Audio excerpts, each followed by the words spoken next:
what's going on, everybody? In this video, we are going to be talking about Spider-Man the Animated Series, Episode 13, Day of the Chameleon.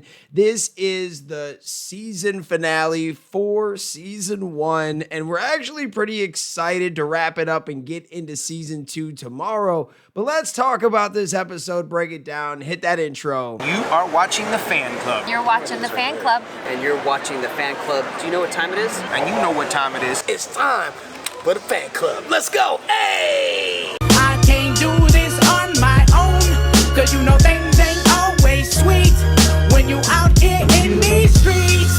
But my morpher when it morph, I made a fake one. Hey, what's going on, everybody? Welcome to the Fan Club. It is your boy, Dan Brosnan, in the building. I am so grateful to have you guys. In today's video, we will be breaking down Spider-Man the Animated Series, the Season 1 finale, Episode 13, Day of the Chameleon. We get to actually see the Chameleon for the first time, I believe. We haven't seen him up until this point. I mean, maybe because he blends right in. He could have been there the whole time thinking about it. But let's get into the video in the 13th and final episode of Season 1 of Spider-Man the Animated Series, titled Day of the Chameleon. Viewers are introduced to the cunning villain known as the Chameleon, alongside the secretive government agency S.H.I.E.L.D. and its director, Nick Fury. The episode kicks off at a New York City airport where government agents, led by a fiery red-haired woman, confront a mysterious man. Just as they hold him at gunpoint, he activates a smoke pellet from his suitcase, allowing him to escape by hijacking a helicopter. A chase then ensues, with Spider-Man intervening, saving the hijacker from a catastrophic crash, only for him to slip away unnoticed after the helicopter explodes. At the Daily Bugle, the ever-ambitious Peter Parker pressures his boss, J. Jonah Jameson, to photograph an upcoming peace treaty signing, but Jameson's dismissal turns into chaos when they find themselves ambushed and taken captive aboard a plane that morphs into a flying fortress. It's revealed that they have been captured because the Chameleon, using the name of Jameson, aims to sabotage the peace treaty. Meanwhile, Peter discovers that he is in a high-security training facility for assassins and overhears a conversation with Nick Fury, who reveals the Chameleon's sinister plan. The story thickens as both Parker and Jameson return to the Daily Bugle, where Chameleon, still disguised as Jameson, begins to plot. In a series of clever twists, Chameleon uses his image inducer to impersonate various characters, including Peter himself, causing a chaotic chain of misunderstandings that entangles Spider-Man as he attempts to stop the Chameleon's plot. Throughout this episode, the stakes rise dramatically as Spider-Man struggles to differentiate friend from foe amidst the Chameleon's manipulations, ultimately leading to an explosive showdown involving S.H.I.E.L.D. agents. After an intense climax on the roof, where Chameleon's mistake regarding Nick Fury's eye patch leads to his undoing, the villain ultimately meets his match when Spider-Man breaks his image inducer, rendering him powerless.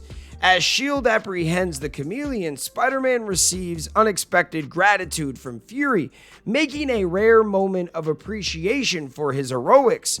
The episode concludes with Peter dealing with Mary Jane, who is furious because Peter did not show up to her play, but Peter actually never said he was going to. It was the Chameleon that agreed and also gave her a big old kiss, and MJ's like, "Don't you ever kiss me like that again." She was so mad, man. Day of the Chameleon wraps up the first season with a blend of heart-pounding action, clever wit, and the complexity of identity that defines Spider-Man's world, leaving viewers eager for what's next in this iconic animated series. I've said this once, I'll say it before. This came out when I was a kid, and I do remember this episode being played all the damn time. But what's awesome is watching this as an adult and being able to kind of comprehend everything that's going on. This was a very nice Season 1 finale.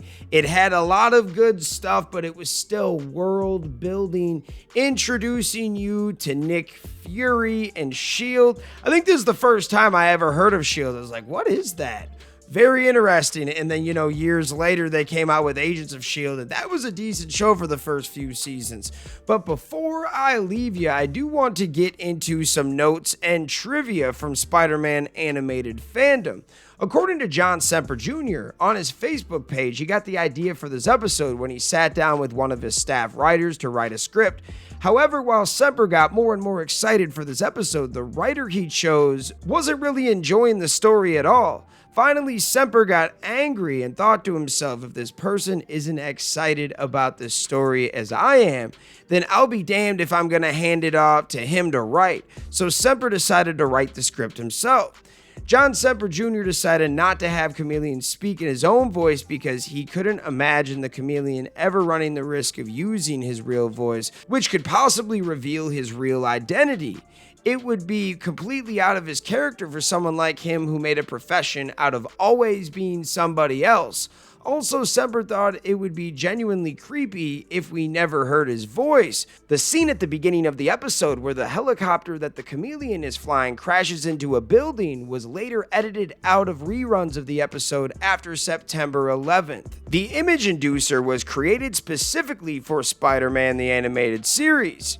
In 1995, John Semper Jr. won an Annie Award for Best Individual Achievement for writing in the field of animation for the episode Day of the Chameleon. Also, during the 25th anniversary panel for Spider-Man the Animated Series, it was revealed that Stan Lee wrote the final scene of the episode where Spider-Man meets Nick Fury. However, Stan Lee was uncredited in the episode. Wow, I did not know that. What a great first season of Spider-Man, and the action is going to heat up in season 2, which we will get into tomorrow. I love this episode. It had a little bit of everything in it.